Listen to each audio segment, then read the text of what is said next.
안녕하십니까. 미래에셋증권에서 중국 증시 열심히 보고 있는 박수진입니다.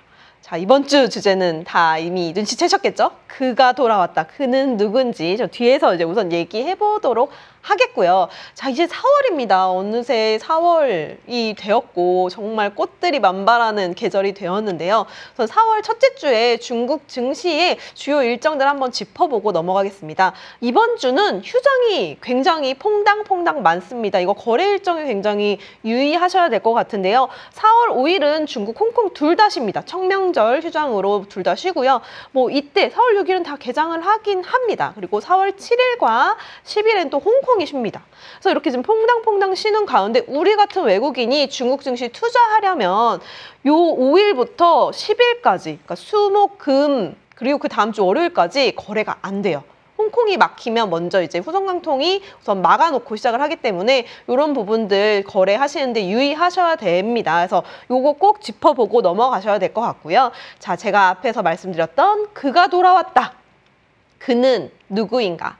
그는 마 선생님, 중국에서도 마 선생님이라고 많이 얘기는 하는데 마윈이 이제 중국에 돌아왔다라는 게 지난주 중국 증시에서 굉장히 핫한 이슈였고 미국과 홍콩 시장의 알리바바 주가를 급등시키는 데 기여를 했던 하나의 큰 사건이었습니다.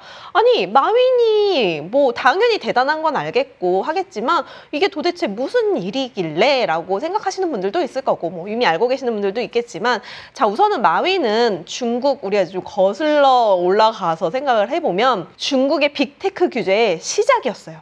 이제 마윈이 뭐 말 실수했다 뭐 이런 이슈도 좀 있었고 그 여러 국유 은행장들 앞에서 이제 막 뭐 전당포라는 둥 막 이런 얘기를 이제 은행은 전당포 시스템이라는 뭐 이런 얘기를 하면서 이제 뭐 찍혔다 이런 것들도 있었고 그 이후에 뭐 엔트그룹 상장이 취소된다든지 뭐 이런 것들이 계속 이어지면서 이제 중국의 규제 시작을 알렸던 그런 인물이었는데 사실 이제 그런 일들이 있다 보니까 마윈은 이제 중국에 있지 않고 일본이라든지 오스트레일리아라든지 태국 같은 데서 이제 목격이 되면서 뭐 싱가포르라든지 목격이 되면서 뭔가 이런 경영 일선에서는 좀 물러나서 뭐 농업 공부를 한다더라 뭐 여러 가지 좀 그 경영 일선에서 물러나는 행보들을 계속 보여줬었거든요. 근데 그가 이제 중국에 왔다라는 건 무슨 의미인가? 마윈이 중국에 돌아왔다라는 공식적인 확인이 있기 전에 한 두세 시간 전에 블룸버그에서 어떤 뉴스가 전해졌냐 하면 자, 마윈이 이제 그만 중국에 돌아와 라고 이제 중국에서 러브콜을 보냈다고 하는데 마윈이 극구 사양을 했다. 라는 기사가 전해집니다. 아직까지 복귀할 때가 아닌 것 같아. 한번 지켜보겠다라는 뭐 거절했다라는 뉴스가 나왔다라고 해서 그런 뉴스가 그런가 보다 했는데 갑자기 이제 중국에서 아니 중국에 있어 이렇게 된 거예요. 그는 어제 중국에 돌아왔어. 이렇게 얘기를 하는 거죠. 그래서 뭐 기차역에서도 목격이 됐고 이제 알리바바가 설립한 뭐 윙구 학교라든지 뭐 그룹 캠퍼스를 좀 돌아봤다 뭐 이런 얘기가 나왔습니다. 실제로 이제 공식적으로 알리바바 측에서도 마윈이 방문한 거를 발표를 하면서 정말 그가 중국에 돌아왔구나라는 기대감 정말 확인이 되면서 알리바바에 뭔가 지각 변동이 좀 있지 않을까 분위기가 달라지는 것이 아닌가라는 기대감이 있었죠. 그래서 여기에 더불어서 이제 마윈 스타일의 정말 이 사람은 선생님 출신이잖아요. 그래서 뭐 교육에 대해서도 얘기를 했고 최근 들어서 AI 관련 챗 GPT 관련해서도 이제 우리가 뭐 챗 GPT한테는 뭐 이렇게 통제당하지 않아야 되고 우리 마음과 뭐 AI의 마음은 좀 그건 반도체고 우리는 마음이 있다 이런 약간 인문학적 이런 메시지까지 전달하면서 정말 실제로 이제 메시지 그룹사의 메시지를 전달을 하기 시작했죠. 자, 그러자마자 또 어떻게 뉴스가 전해졌냐 하면 이 알리바바가 그 안에 다양하게 있는 사업부를 크게 6개 그룹으로 쪼개겠다. 쪼갠 다음에 무엇을 할 것이냐. 이 기업에서 필요한 자금 조달 같은 것들을 굉장히 빠르고 쉽게 의사결정을 해서 각자 사업 영역을 독립시킬 것이다. 라고 얘기를 했습니다. 그래서 1+6+N은 1은 장용 체제예요. 지금 현재 그룹 CEO인 장용이라는 사람이 우선 대빵. CEO를 맡고 6개 사업부로 분할을 하고 N은 그 외의 사업부, N가지 더 많은 수많은 몇 가지 사업부를 이제 더 추진을 하겠다. 뭐 더 확장시키겠다. 뭐 이런 의미였거든요. 자, 보시면은 클라우드와 전자상거래와 생활 플랫폼 그리고 물류, 글로벌 디지털 이라고 하는 이제 글로벌 물류 업무, 뭐 전자상거래 업무 이런 것들, 그리고 엔터테인먼트까지 이렇게 크게 6개로 나누겠다라고 얘기를 했고요.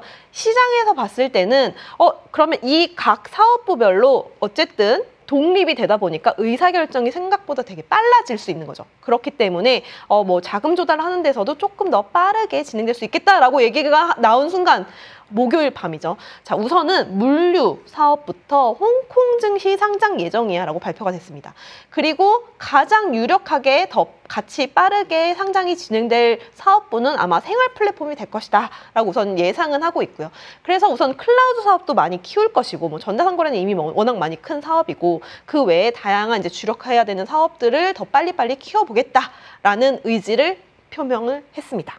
자, 그러면 이제 이렇게 빨리빨리 알리바바가 좀 다시 분위기 전환해서 다시 커갈 수 있겠구나라는 배경에 어떤 것들이 있는가에 대해서 제가 좀 고민을 해봤는데, 리창 총리가 있어요.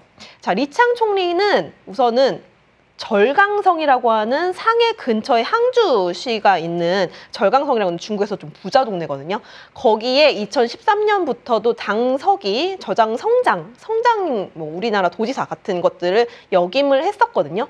그 당시에 알리바바 효과를 굉장히 톡톡히 얻은 인물입니다.